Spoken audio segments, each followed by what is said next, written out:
اعوذ باللہ من الشیطان الرجیم بسم اللہ الرحمن الرحیم وَلَقَدْ أَرْسَلْنَا اور البتہ تحقیق ہم نے بھیجے رسولاً بہت سے رسول من قبلک آپ سے پہلے منہم من قصصنا ان میں سے کچھ ایسے ہیں جن کا ہم نے حال بیان کیا علیکا آپ پر ومنہم من اور ان میں سے کچھ ایسے ہیں لم نقصص علیک جن کا حال ہم نے آپ پر بیان نہیں کیا وما کان لرسول نہیں تھا کسی رسول کی قدرت میں ان یأتی بآیۃ کہ وہ لے آئے کوئی معجزہ الا باذن اللہ مگر اللہ کی اجازت کے ساتھ فاذا جاء امر اللہ پھر جب آ گیا اللہ کا فیصلہ قضی بالحق تو فیصلہ کر دیا گیا درست وخسر ہنالک المبطلون اور نقصان اٹھایا وہاں پر جھوٹوں نے۔ تو اللہ نے ارشاد فرمایا کہ ہم نے آپ سے پہلے بہت سے رسول بھیجے اور ان میں سے بعض کے احوال ہم نے آپ پر کھولے ہیں، بعض کے احوال ہم نے آپ پر تفصیل کے ساتھ نازل کیے ہیں، بیان کیے ہیں، اور کچھ رسول ایسے ہیں کہ جن کے احوال ہم نے آپ پر بیان نہیں کیے۔ ممکن ہے کہ جب یہ آیت نازل ہوئی ہو اس کے بعد اللہ تعالیٰ نے مزید احوال، مزید انبیاء کے واقعات، ان کے احوال آپ علیہ السلام پر کھول دیے ہوں۔ بہرحال ایمان والوں کے لیے یہ بات لازم ہے کہ جن انبیاء علیہم السلام کے احوال تفصیلی معلوم ہیں ان پر تفصیلی ایمان لانا ضروری ہے، اور جن کے احوال اجمالی طور پر معلوم ہیں تو ان پر اجمالی طور پر ایمان لانا ضروری ہے۔ آگے اللہ نے ارشاد فرمایا کہ وَمَا كَانَ لِرَسُولٍ أَن يَأْتِيَ بِآيَةٍ إِلَّا بِإِذْنِ اللَّهِ کسی رسول کی قدرت میں یہ نہ تھا کہ وہ اللہ کے حکم کے بغیر کوئی معجزہ لے آتے، اللہ کے حکم کے بغیر کوئی نشانی لے آتے۔ دراصل ہر قوم نے اپنے نبیوں سے معجزات کے مطالبے کیے ہیں۔ اب مثال کے طور پر حضرت صالح علیہ السلام کی قوم ہے، انہوں نے خود مطالبہ کیا تھا کہ یہ پہاڑ ہے، اس پہاڑ کے اندر سے اونٹنی نکلے، وہ نکلتے ہی بچہ جنے تو پھر ہم آپ پر ایمان لے آئیں گے۔ تو رسول کی اپنی قدرت میں نہیں ہوتا۔ اسی طریقے سے حضرت عیسیٰ علیہ السلام کے زمانہ میں لوگوں نے ان سے مطالبہ کیا تھا کہ اگر ہم فلاں بات بزرگ سے بات کر لیں، یعنی مردوں سے بات کریں، مردوں سے کلام کریں تو پھر ہم آپ پر ایمان لے آئیں گے۔ لیکن کسی رسول کی اپنی قدرت میں خود نہیں ہے، جیسا کہ میں نے بڑی تفصیل کے ساتھ معجزہ پر گفتگو کرتے ہوئے عرض کیا تھا کہ معجزہ وہ قوت کس کی ہوتی ہے؟ اللہ کی، اور اس کا اظہار اللہ تعالیٰ نبی سے کرواتے ہیں، اور یہ نبی کو خود بھی معلوم نہیں ہوتا کہ مجھ سے معجزہ کب صادر ہوگا۔ جیسا کہ میں نے عرض کیا تھا کہ موسیٰ علیہ السلام جب اللہ کے حکم کے ساتھ اپنی قوم کو لے کر جا رہے ہیں، اب آگے بحر قلزم آ گیا ہے اور پیچھے فرعون کی فوج آ گئی ہے، قوم بھی گھبرا گئی بھی اب کیا کریں گے۔ لیکن موسیٰ علیہ السلام نے وہاں پر ارشاد فرمایا کہ میرا رب میرے ساتھ ہے، وہ مجھے کوئی نہ کوئی راہ ضرور سجھائے گا۔ پھر اللہ نے وحی فرمائی کہ آپ اپنا عصا وہ دریا پر مارے، سمندر پر مارے۔ پھر حضرت موسیٰ علیہ السلام نے عصا مارا ہے۔ ورنہ کہہ دیتے کہ کیا ضرورت ہے پریشان ہونے کی، میرے پاس عصا ہے، میں مار دوں گا۔ اب وہ ایک ہی عصا ہے کہ جس سے دریا بھی پھٹ رہا ہے، وہ ایک ہی عصا ہے کہ جس سے ایک چٹان کے اندر سے 12 چشمے پھوٹ رہے ہیں۔ دونوں چیزیں بالکل متضاد ہیں نا۔ ایک دفعہ عصا مارا تو خشکی ہو گئی، دوسری دفعہ عصا مارا تو پانی نکل آئے۔ وہی عصا ہے کہ جس سے بکریاں بھی چراتے ہیں، اور وہی عصا ہے جو اژدہا بن جاتا ہے۔ تو بالکل متضاد چیزیں۔ تو وما کان لرسول ان یأتی بآیۃ الا باذن اللہ۔ اسی طریقہ سے مشرکین مکہ بھی رسول اللہ صلی اللہ علیہ وسلم سے معجزات کے مطالبے کیا کرتے تھے۔ تو اللہ نے ارشاد فرمایا آپ ان کو بتا دیں معجزہ کس کے اختیار میں ہے، نشانی لانا کس کے اختیار میں ہے، اللہ کے اختیار میں۔ فَإِذَا جَاءَ أَمْرُ اللَّهِ، پھر جب اللہ کا امر آ جاتا ہے، اللہ کا فیصلہ آ جاتا ہے، اللہ کا حکم آ جاتا ہے، قُضِيَ بِالْحَقِّ، اس وقت فیصلہ انصاف کے ساتھ ہوتا ہے۔ اور یہ اللہ کی سنت ہے کہ جب کوئی قوم کسی معجزے کا مطالبہ کرتی ہے اور اللہ تعالیٰ ان کے مطالبے کے مطابق معجزہ پورا کر دیں، پھر اس کے بعد ان کو مہلت نہیں دی جاتی۔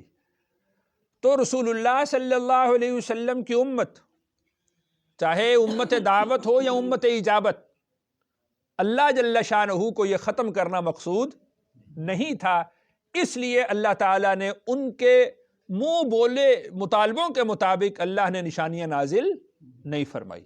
البتہ ڈرایا ضرور ہے کہ فَإِذَا جَاءَ أَمْرُ اللَّهِ قُضِيَ بِالْحَقِّ وَخَسِرَ هُنَالِكَ الْمُبْطِلُونَ، کہ جب اللہ کا فیصلہ آ جاتا ہے پھر فیصلہ انصاف پر ہوتا ہے۔ اور اللہ نے اس فیصلے کا نتیجہ ابھی پہلے بیان فرما دیا ہے کہ وَخَسِرَ هُنَالِكَ الْمُبْطِلُونَ، وہاں پر جھوٹے وہ نقصان اٹھاتے ہیں۔ جھوٹوں کو خسارہ ہوتا ہے، نبیوں کو یا نبی کے ماننے والوں کو کبھی خسارہ نہیں ہوا۔ ہمیشہ سے پورے قرآن میں بہت ساری قوموں کے احوال ہیں، اب پڑھ کے دیکھ لیں۔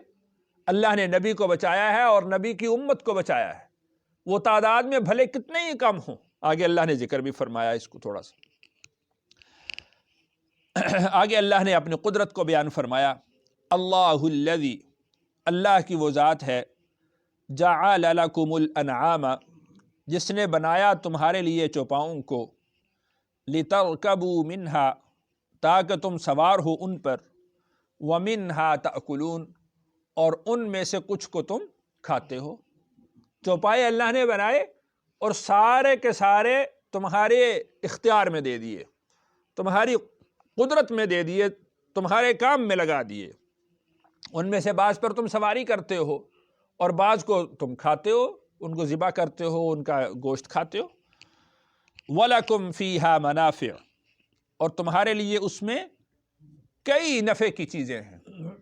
مثلاً اب گوشت بھی کھایا نفع ہے، اب تو ان کی ہڈیوں سے بھی فائدہ اٹھایا جا رہا ہے، ان کی کھال ہے، ان کی اون ہے، بہت سارے جانوروں کے بال پہلے سلائی میں استعمال ہوا کرتے تھے۔ وَلَكُمْ فِيهَا مَنَافِعُ، اور تمہارے لیے اس میں بہت سارے منافع ہیں۔ وَلِتَبْلُغُوا عَلَيْهَا، اور تاکہ تم پہنچو ان پر، حاجتاً، اس ضرورت کی طرف، فی صدورکم، جو ضرورت تمہارے دلوں میں ہے۔ سفر کرنے کے لیے اللہ نے جانوروں کو تمہارے لیے مسخر کر دیا ہے، تم ان کی پیٹھ پر سوار ہو کر جہاں تم جانا چاہتے ہو چلے جاؤ۔ یہ منافعوں میں سے ایک منافع یہ بھی ہے، اور یہ مقصودی منافع ہے۔ اور بہت سارے یعنی جتنے بھی اسفار ہیں وہ ایک خود ایک ضرورت ہے، اب وہ سفر وہ جانور کے پیٹھ پر بیٹھ کر آسانی سے طے ہو جاتا تھا۔ وَعَلَيْهَا، اور ان پر، وَعَلَى الْفُلْكِ، اور کشتیوں پر، تحملون، تم سوار کیے جاتے ہو۔ یعنی خشکی میں اللہ نے جانوروں کو تمہارے لیے مسخر کر دیا ہے، اور تری میں اللہ نے تمہارے لیے پانی کو مسخر کر دیا ہے۔ اب تم کشتیاں ڈالتے ہو اور ان کے ذریعے سے ایک جگہ سے دوسری جگہ پہنچ جاتے ہو۔ وَيُرِيكُمْ آیَاتِ، اور دکھلاتے ہیں تمہیں اپنی نشانیاں۔ اللہ تعالیٰ تمہیں اپنی نشانیاں دکھلاتے ہیں. اب جانوروں کو دیکھ لیں، پانی کو دیکھ لیں، کسی چیز کو بھی دیکھ لیں. اب بظاہر اگر اللہ تعالیٰ انسان کے لیے اس کو مسخر نہ کرے، اللہ اس کو تابع نہ کریں، تو انسان میں اتنی قوت اور طاقت نہیں ہے کہ وہ ان جانوروں کو مسخر کر سکے. اب دیکھیں ہاتھیوں پر سوار ہو کر جاتے تھے. اب ہاتھی کی کتنی قوت ہے، کتنی جان ہے، کتنا اس کا جسہ ہے، کسی انسان کی طاقت میں نہیں ہے کہ اس کو وہ مسخر کر سکے. اونٹ کو دیکھ لیں، گھوڑے کو دیکھ لیں کہ ان میں کتنی طاقت ہے اور کتنی صلاحیت ہے، ان کا کتنا قد ہے، کتنی جسامت ہے. خچر کو دیکھ لیں، جتنے بھی جانور ہیں سب کو دیکھ لیں. اسی طریقے سے اب پانی کو دیکھ لیں، سمندر کو دیکھ لیں. انسان کے بس میں نہیں ہے کہ وہ اس پانی کو قابو میں کر سکے، پانی کو اپنے کام میں لا سکے، سوائے اس کے کہ وَيُرِيكُمْ آيَاتِهِ، وہ اللہ تمہیں اپنی نشانیاں دکھلاتے ہیں کہ ساری کائنات کا نظام ہم نے انسان کے لیے مسخر کر دیا ہے، ہم نے انسان کے تابع کر دیا ہے. آگے اللہ ارشاد فرماتے ہیں فَأَيَّ آيَاتِ اللَّهِ تُنْكِرُونَ، تم اللہ کی کتنی نشانیوں کا انکار کرو گے. فَأَيَّ آيَاتِ اللَّهِ، ایک کے بعد ایک نشانی تمہیں دکھلائی جا رہی ہے.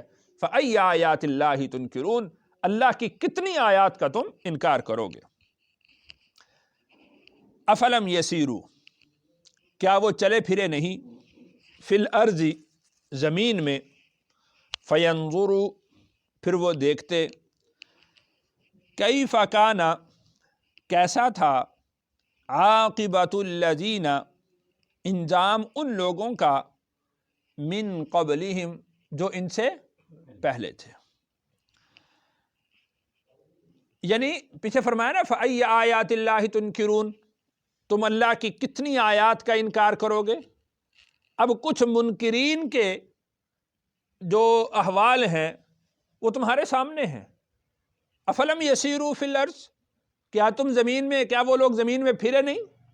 کیا انہوں نے ان منکرین کے انجام کو نہیں دیکھا، ان کی بستیوں کو نہیں دیکھا، ان کے احوال کو نہیں دیکھا؟ فینظروا، تو اس کو دیکھتے تو تھے، مطلب یہ تھا کہ اس کو دیکھ کر اس سے عبرت پکڑتے. کیف کان عاقبۃ الذین من قبلہم، کہ ان لوگوں کا انجام کیسا ہوا کہ جو ان سے پہلے گزر چکے ہیں. یعنی اللہ کی آیات کے منکرین کے احوال کو دیکھتے، ان کی حالت کو دیکھتے، ان پر جو عذاب نازل ہوئے ہیں ان کو دیکھتے، ان کی بستیوں کے انجام کو دیکھتے. کانوا اکثر منہم، وہ ان سے زیادہ تھے، یعنی ان کے پاس افرادی قوت وہ ان سے کہیں زیادہ تھی. وَأَشَدَّ قُوَّةً، اور قوت میں بھی وہ ان سے زیادہ تھے، مضبوط تھے. وَآثَارًا فِي الْأَرْضِ، زمین میں نشانات چھوڑنے کے اعتبار سے وہ ان سے کہیں آگے تھے. ان کے پاس جو وجوہ معاش تھی وہ ان سے کہیں بڑھ کر تھی. ان کے پاس جو مادی ترقیات کے اسباب تھے، جو صلاحیتیں ان کے پاس تھیں، وہ ان سے کہیں زیادہ تھیں. ان کے پاس افرادی قوت وہ ان سے کہیں بڑھ کر تھی. یعنی یوں سمجھ لیجئے کہ ہر چیز میں وہ تم سے بڑے ہوئے تھے. افرادی قوت ہے، لیبر فورس، وہ ان کے پاس تم سے زیادہ ہے. اگر انجینئرنگ کی بات کرتے ہیں، ایگریکلچر کی بات کرتے ہیں، تو انجینئرنگ میں وہ تم سے آگے تھے، ایگریکلچر میں وہ تم سے آگے تھے. اور زمین، اور یعنی اپنے جو زمین پر نشانات چھوڑنے ہیں، عمارات بنانی ہیں بڑی بڑی. اب دیکھ لیجئے پہاڑ جو ہے، پہاڑ اس کو ایک قلعہ میں تبدیل کرنا، پہاڑ کو محل کے اندر تبدیل کرنا. وَآثَارًا فِي الْأَرْضِ، یہ زمین میں اپنے نشانات انہوں نے چھوڑے ہیں، وہ تم سے کہیں بڑھ کر تھے. لیکن اس سب کے باوجود فَمَا أَغْنَى عَنْهُمْ، کچھ کام نہ آیا ان کے، مَا كَانُوا يَكْسِبُونَ، جو وہ کمایا، جو انہوں نے کمایا. یعنی یہ جو ساری چیزیں تھیں، زمین پر نشانات چھوڑنا، ترقیاں کرنا، یہ ان کے کچھ کام نہ آیا. فَلَمَّا جَاءَتْهُمْ، پھر جب آئے ان کے پاس، رُسُلُهُمْ، ان کے رسول بالبینات واضح دلائل لے کر، فرحوا وہ خوش ہوئے، بما عندہم اس چیز سے جو ان کے پاس تھی، من العلم علم، وحاق بہم احاطہ کیا ان کا، ما کانوا بہ یستہزئون جس کا وہ استہزاء کیا کرتے تھے، مذاق اڑایا کرتے تھے۔ بالکل یہی بات آج کے معاشرے پر فٹ آ رہی ہے۔ انبیاء علیہم السلام آئے اور ان سے یہ بات کہی کہ اس صنعت میں، اس زراعت میں، اس انڈسٹری کی ترقی میں تمہاری کامیابی نہیں ہے۔ وہ انبیاء پر ہنسے۔ کامیابی کس میں ہے؟ اللہ کی اطاعت میں ہے اور اللہ کے رسول کی اطاعت میں ہے۔ فرحوا بما عندهم من العلم، اپنے علم پر اتراتے ہوئے انہوں نے انبیاء کا مذاق اڑایا۔ یہ ہمیں ترقی سے روکنا چاہتے ہیں، یہ ہمیں صنعت سے روکنا چاہتے ہیں، یہ ہمیں زراعت سے روکنا چاہتے ہیں۔ انبیاء کا استہزاء کیا۔ اچھا، کامیابی اور کیا ہوتی ہے؟ یہی تو کامیابی ہے کہ ہم ستاروں پر کمند ڈالنا شروع کر دیں۔ یہی تو کامیابی ہے کہ ہم نے پانی کو جمع کر لیا ہے، ہم نے اپنی زراعت کو بہتر کر لیا ہے، ہم نے اپنے عوام کو وہ خوشحال کر دیا ہے۔ فرحوا بما عندهم من العلم، وہ اس بات پر خوش ہوئے اور انبیاء کا استہزاء کیا۔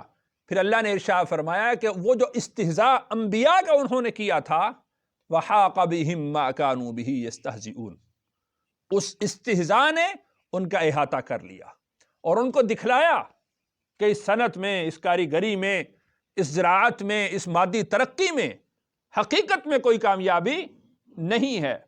حقیقی کامیابی وہ اللہ کی اطاعت میں اور اللہ کے رسول صلی اللہ علیہ وسلم کی اطاعت میں ہے۔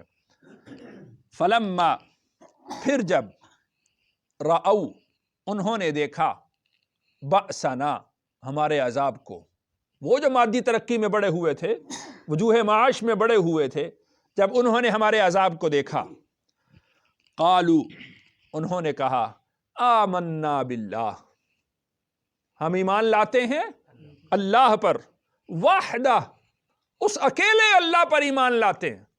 یعنی وہ جو تعلیمات انبیاء ان کو دیا کرتے تھے، اب وہ کہتے ہیں کہ آمنا باللہ وحدہ، ہم ایک اللہ پر، تنہا ایک اللہ پر، جس طرح آپ کہتے تھے، آپ کے کہنے کے مطابق ہم اس ایک اللہ کو مانتے ہیں۔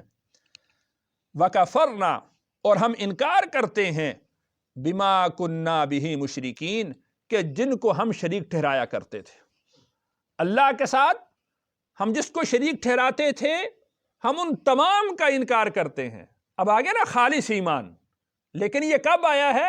فلما رأوا بأسنا، عذاب کو دیکھنے کے بعد انہوں نے کامل ایمان، حالانکہ یہی ایمان ان سے مطلوب تھا عذاب سے پہلے، کہ وہ آمنا باللہ وحدہ۔ جب نبی نے ان کو کہہ دیا ہے کہ تم ایک اکیلے تنہا اللہ پر ایمان لاؤ، اب وہی الفاظ جو انبیاء ان کو کہہ رہے تھے، اب وہ خود اپنی زبان سے کہہ رہے ہیں، لیکن اب ان کا کہنا کسی کام نہیں آئے گا، اس لیے کہ فلما رأوا بأسنا، کہ جب انہوں نے اللہ کے عذاب کو دیکھ لیا ہے، اس کے بعد وہ ایمان لائے۔ اب آگے اللہ نے ارشاد فرمایا، فلم یک ینفعہم، نہ نفع دیا ان کو، ایمانہم ان کے ایمان نے، اب ان کے ایمان نے ان کو نفع نہ دیا، لما رأوا بأسنا جب وہ ہمارے عذاب کو دیکھ چکے۔ اس لیے کہ یہ سارا فیصلہ کس بات پر ہے؟ یہ تو غیب پر ہے۔ یؤمنون بالغیب ہے نا، غیب پر ایمان رکھنا۔ اب یہ تو دیکھ کر ایمان لا رہے ہیں، تو یہ جو سودے ہیں یہ بن دیکھے کے سودے ہیں۔ دیکھ کر تو ہر ایک مانے گا، دیکھ کر تو وہ جو مادی ترقی کے جو اوج ثریا تک پہنچے ہوئے تھے، اب وہ بھی مان رہے ہیں، لیکن ان کا وہ ماننا اس وقت اللہ کے ہاں قابل قبول نہ ہوا۔